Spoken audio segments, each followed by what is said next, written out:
স্বরাষ্ট্রমন্ত্রী সালাউদ্দিন আহমেদ সীমান্ত হত্যার সংজ্ঞা বদলে দিয়েছেন। তিনি বলেছেন যে ভারতের সীমানার মধ্যে ভারত কাকে মারল না মারল সেটা আসলে সীমান্ত হত্যা নয়। যেমন বাংলাদেশের সীমানার মধ্যে বাংলাদেশ কাকে মারবে বা না মারবে সেটাও সীমান্ত হত্যা নয়। স্বরাষ্ট্রমন্ত্রী ঠিক এই কথাটা বলেন নাই, কিন্তু তার কথার অর্থ কিন্তু ক্লিয়ার। কথাটার অর্থ হলো এটা যে জিরো লাইনে যদি কাউকে না মারে, যদি কাউকে মারে ভারত তার অভ্যন্তরীণ সীমানার মধ্যে, তাহলে সেটা সীমান্ত হত্যা নয়। একদিক থেকে স্বরাষ্ট্রমন্ত্রী সঠিক বলেছেন, আরেক দিক থেকে হলো স্বরাষ্ট্রমন্ত্রী, বিএনপি এবং বাংলাদেশের স্বাধীনতা বিরোধীরা এই জিনিসটা কিন্তু এত বছর এভাবে বলেন নাই। আর আমাদের মুক্তিযুদ্ধের পক্ষের শক্তি কিন্তু আমরা এত সুন্দর একটা কথা আগে বলতে পারিনি। এই লেকচারে আমি দেখব কিভাবে আপনার এই বাংলাদেশের স্বাধীনতা বিরোধীরা বিভিন্ন বয়ান দিয়ে ভারত ঘৃণা, হিন্দু ঘৃণা জারি রেখেছে এবং বর্তমানে যে সরকার চালাচ্ছে, তার আগে ইউনূসের যে সরকার ছিল, তার আগে যে জঙ্গি উত্থান ছিল, এরা সবাই কিন্তু এমন ব্যবহার করছে এবং এদের নানান কথাবার্তা এবং এদের আচার আচরণ সবকিছু বাংলাদেশের মানুষকে যে যুগের পর যুগ বোকা বানানো হয়েছে, সেটা বাংলাদেশের মানুষের বোঝার একটা সুযোগ তৈরি হয়েছে।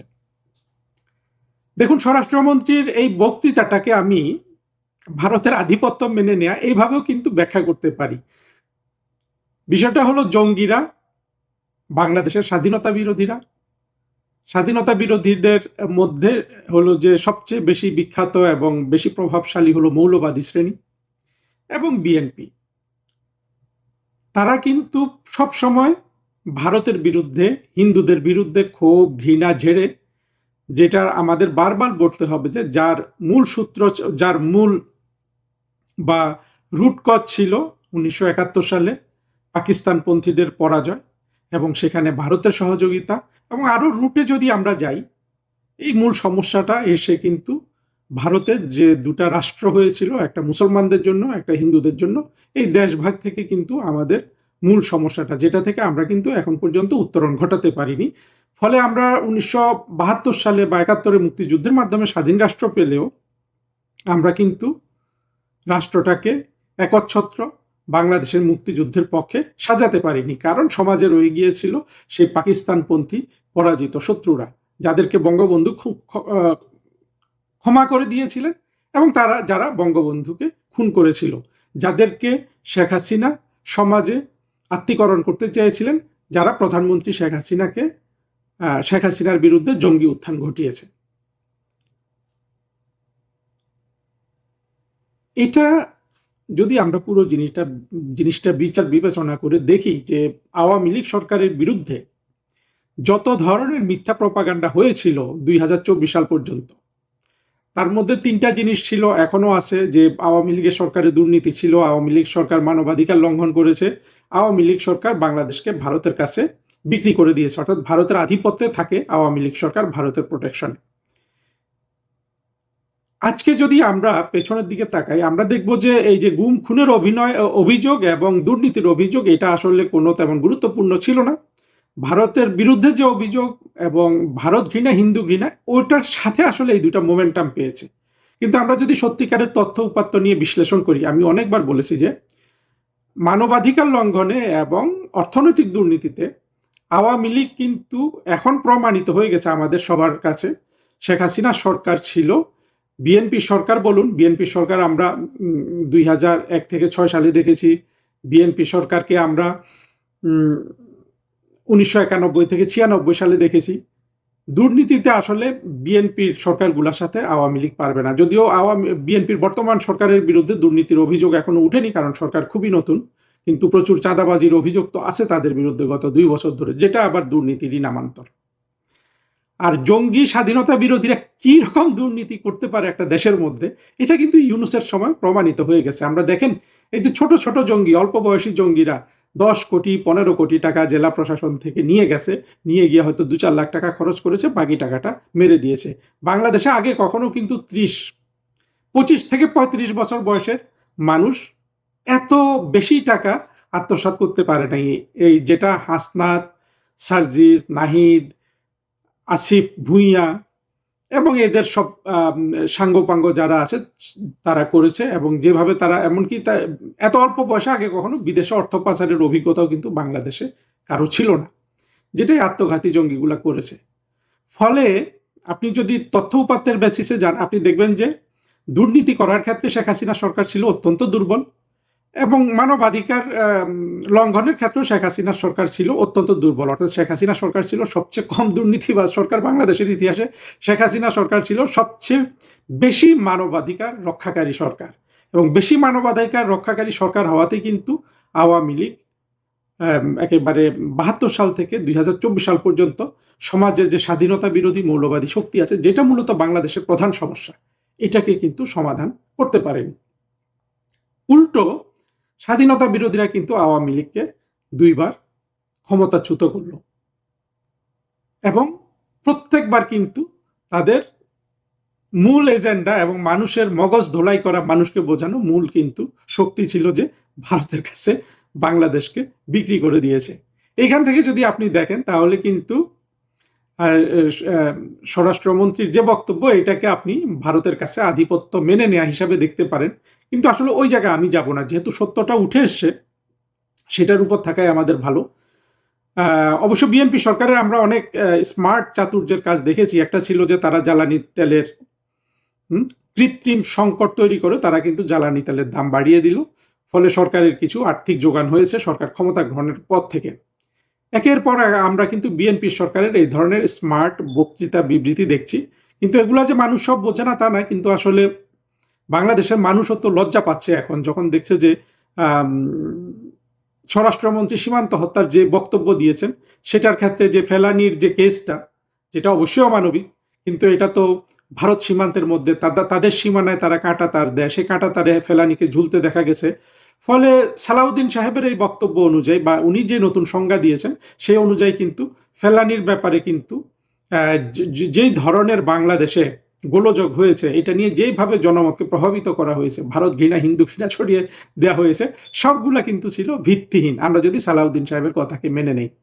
কিন্তু আমি মনে করি সালাউদ্দিন সাহেবের কথাটাকে মেনে নেওয়াই ভালো, এই জন্য যে বিএনপি এই জামাত বা এনসিপি এদের সামনে কিন্তু টিকবে না। বর্তমানে আমরা একটা আত্মঘাতী জঙ্গি নাসিরুদ্দিনকে যেভাবে বিভিন্ন জায়গায় যেতে দেখছি, এটাও কিন্তু বিএনপির জন্য একটা অশনি সংকেত হয়ে যাচ্ছে। অর্থাৎ ২৪-এর জঙ্গি কোয়ালিশন নিজেদের মধ্যে বিভিন্ন ধরনের আত্মকলহ কোন দলে যে যুক্ত হবে সেটা হলো এটার একটা প্রমাণ। অনেকে বলেন যে এরা যেহেতু একই সাথে, অর্থাৎ ২৪-এর জঙ্গি কোয়ালিশন, এরা নিজেরা ক্ষমতা ভাগাভাগি করে থাকবে।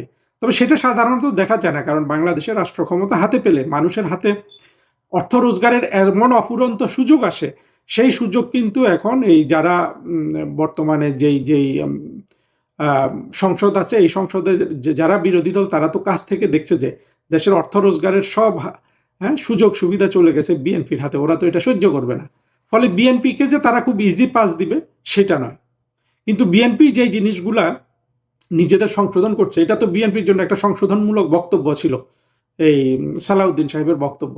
সেগুলোতে আমাদের ভালোভাবে আমরা এগুলো যেন বাংলাদেশের মানুষকে বুঝাই যে দেখেন, এই জঙ্গি স্বাধীনতা বিরোধী বাংলাদেশকে পেছনের দিকে টেনে নেওয়ার যে শক্তিগুলো, এরা যে ভারত বিরোধিতা, আওয়ামী লীগের বিরুদ্ধে যে ভারত ঘৃণা এবং ভারতের আধিপত্যের যে অপপ্রচার চালাতো, এটা কিন্তু মূলত ভারত ঘৃণা প্রসূত, হিন্দু ঘৃণা প্রসূত, যেই ঘৃণা পৃথিবীর আর কোথাও কিন্তু দেখা যায় না।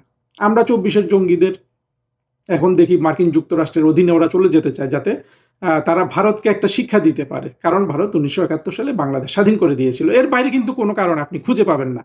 কিন্তু সারা পৃথিবীতে এই ভারত উপমহাদেশের, বিশেষ করে বাংলাদেশের জঙ্গিদের বাইরে যত ইসলামিক জঙ্গি সন্ত্রাসী আছে, তাদের কিন্তু ১ নম্বর শত্রু কিন্তু মার্কিন যুক্তরাষ্ট্র। আবার আপনি যদি আরেকটু গভীরে গিয়ে দেখেন, এই যে বাংলাদেশের যে শ্রেণীটা মূলত মৌলবাদী স্বাধীনতা বিরোধী শক্তি, এদের কিন্তু মার্কিন যুক্তরাষ্ট্র বন্ধু না, চীনও বন্ধু না, ভারতও বন্ধু না, রাশিয়াও বন্ধু না, পৃথিবীতে এদের কোথাও কোনো বন্ধু নাই, সৌদি আরবও এদের বন্ধু না। কিন্তু এরা ৭১-এর পরাজয়ের প্রতিশোধ গ্রহণের জন্য যেই ভারত ঘৃণা বাংলাদেশে ছড়িয়েছে, ভারত ঘৃণা এরা সকাল বিকাল সন্ধ্যা এটাকে পুঁজি করে এরা এদের রাজনৈতিক সক্ষমতা বাংলাদেশে দেখায়, সেটা কিন্তু পৃথিবীর আর কোথাও কোনো জঙ্গিরা করে না। পৃথিবীর অন্যান্য দেশের মুসলিম জঙ্গিরা কিন্তু সব কিন্তু আমেরিকার বিরুদ্ধেই লেগে আছে। ফলে এটা একটা অদ্ভুত সিচুয়েশন বাংলাদেশে, যে ৭১-এর পরাজয়ের প্রতিশোধ নেওয়ার জন্য মিথ্যা বানোয়াট সব ধরনের বয়ান তৈরি করা ভারতের বিরুদ্ধে, এবং ধর্মকে যেহেতু সহজে ব্যবহার করা যায় সেটা করে এই স্বাধীনতা বিরোধীরা মাঝে মাঝেই বারবার এবং সাফল্যের সাথে কিন্তু এগুলা ব্যবহার করে আমাদের মুক্তিযুদ্ধের মূল ধারাকে পরাজিত করে। সেই জায়গায় সালাউদ্দিন সাহেব যেই বক্তব্য দিয়েছেন, এতে আমি নিশ্চিত বাংলাদেশের অনেক মানুষ অবশ্যই তারা যদি একটু বিবেচনা করে দেখেন তারা যে কারণে আওয়ামী লীগের বিরোধিতা করেছে বা জঙ্গিদের সাথে গেছে তার জন্য লজ্জা পাবেন। এবং মূল জিনিস হলো যে এই ভারত ঘৃণাটা বাংলাদেশ থেকে তোলা উচিত। ভবিষ্যতে আওয়ামী লীগের সরকার ক্ষমতায় আসলে আমরা কিন্তু এগুলা পরিপূর্ণভাবে ব্যবহার করব। আমরা বাংলাদেশের মানুষকে ওইটাই বারবার জিজ্ঞেস করব যে সালাউদ্দিন সাহেব যখন সীমান্ত হত্যার কিন্তু সংজ্ঞা দিলেন সেটা তো আপনারা মেনে নিয়েছেন। আওয়ামী লীগের সময় যদি এইভাবে সীমান্ত হত্যার সংজ্ঞা দেওয়া হতো, সবাই রাস্তায় নেমে আসতো না? যারা যারা ২৪-এর জঙ্গি আন্দোলনে সমর্থন দিয়েছিল, যেসব সুশীল বাটপার বদমাশ শ্রেণী, হ্যাঁ, সলিমুল্লাহ, ফরহাদ মজহার থেকে শুরু করে কার নাম আপনি নিবেন, সবগুলাই তো ২৪-এর জঙ্গি আন্দোলনে গিয়েছে। ওরা বিভিন্ন ধরনের আপনার বাণী দিত না? আচ্ছা, কিন্তু সালাউদ্দিন সাহেবের বিরুদ্ধে কোনো বাণী কেউ দিবে না। এর কারণ হলো একটা অংশ, আসলে একটা অংশের মুখ সালাউদ্দিন সাহেব এমনি বন্ধ করে দিয়েছেন, কারণ হলো সালাউদ্দিন সাহেবরা তো তাদেরই প্রতিনিধিত্ব করেন। আর একটা হলো যে এখন তারা বাণীটা দিবে কার বিরুদ্ধে? অবশ্য বিএনপির বিরুদ্ধে দিবে। পিনাকিরা এখনো সালাউদ্দিন সাহেবকে তো ওনারা পিনাকি যারা যারা জামাতের সমর্থক আছে এরা তো শিলং সালাউদ্দিনই বলে। বিএনপিকে এখন তারা, হ্যাঁ, ভারতের কাছে বিক্রি হয়ে গেছে এটা বলার চেষ্টা করবে, কিন্তু সাধারণ মানুষ, মগজ ধোলাইকৃত মানুষ বিএনপির বিরুদ্ধে কিন্তু এটা ভালোভাবে নিবে না। ফলে বিএনপি এখন একটা ওয়াক ওভার পাচ্ছে বিভিন্ন জায়গায়, যেটা বিএনপির জন্য এই সময়টা রাষ্ট্রটা শাসন করতে সুবিধাজনক হচ্ছে। কিন্তু বিএনপি যেহেতু কোনো ধরনের রাজনৈতিক সমঝোতায় বিশ্বাস করছে না, আসছে না, ফলে এই ধরনের ছোট ছোট কৌশল দিয়ে বিএনপি কিন্তু বেশি দিন টিকে থাকতে পারবে না। আমার কেন জানি মনে হচ্ছে ২৪-এর জঙ্গিরা এই মুহূর্তে চাচ্ছে বিএনপিকে ক্ষমতাচ্যুত করতে। ওরা আসলে একবার রাষ্ট্র শাসনের স্বাদটা পেতে চায় সরাসরি। ওই যে ২৪-এর মানে ইউনূসের সময় যেটুক স্বাদ পেয়েছে সেটা তাদের জন্য তাদের স্বাদ পূরণ করেনি। কিন্তু সেই সুযোগ আসলে জঙ্গিরা পাবে না। বাংলাদেশ যেইভাবে ভূরাজনৈতিকভাবে যেই আষ্টে পৃষ্ঠে বাংলাদেশের স্বাধীনতা, সার্বভৌমত্ব মার্কিন যুক্তরাষ্ট্রের হাতে বাধা পড়ে আছে, এবং মার্কিন যুক্তরাষ্ট্র যেহেতু বাংলাদেশের প্রতি কোনো সহানুভূতির দৃষ্টিতে এগিয়ে আসেনি, যেটা বাণিজ্য চুক্তি করার মধ্য দিয়ে আমরা দেখতে পেলাম, এই একটা কঠিন অবস্থা থেকে বিএনপির উত্তরণের কোনো পথ নাই। এই উত্তরণ একমাত্র আওয়ামী লীগ করতে পারে, বাংলাদেশের মূলধারা করতে পারে। তবে ভবিষ্যতে এই যে ভারত ঘৃণা, হিন্দু ঘৃণা, এগুলোকে, হ্যাঁ, এক তুড়ি মেরে সালাউদ্দিন সাহেবরা যেভাবে উড়িয়ে দিচ্ছে, এবং তাতে আমরা যেই এক্সপিরিয়েন্স পাচ্ছি, আমরা যেই বুদ্ধি পাচ্ছি, এগুলা কিন্তু আমরা মুক্তিযুদ্ধের সরকার পুনঃপ্রতিষ্ঠিত হওয়ার পর আমরা কিন্তু ১০০% আমরা এগুলোকে ব্যবহার করব। এবং আর যারা এই ধরনের ভারত ঘৃণা, হিন্দু ঘৃণার নামে যারা এখন বিএনপির সময় কোনো কথা বলছে না, তারা যখন আওয়ামী লীগের সময় আবার নতুন এসব বয়ান নিয়ে হাজির হবে, তাদের প্রতি আমরা কিন্তু অত্যন্ত কঠোর হব, একেবারে কঠোর থেকে কঠোরতম হব এতে করে। এবং এই কঠোরতার মধ্য দিয়ে আমরা নতুন বাংলাদেশকে গড়ব ভবিষ্যতে।